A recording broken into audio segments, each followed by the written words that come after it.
আমি শুনছি যেই সব মামলা থানায় নেয় না ওগুলা নাকি কোর্টে নেয়।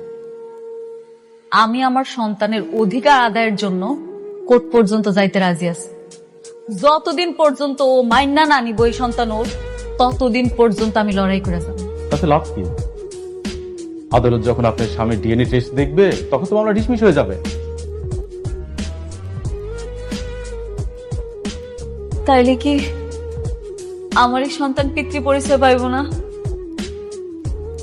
আমার সন্তান বাবার পরিচয় ছাড়া পৃথিবীতে আইব? আপনি একটু ভেবে দেখেন, মানে হতে পারে কেউ আপনাকে কিডন্যাপ করে নিয়ে যে অজ্ঞান অবস্থায় কিছু করছে। আপনি এগুলা কি কইতাছেন?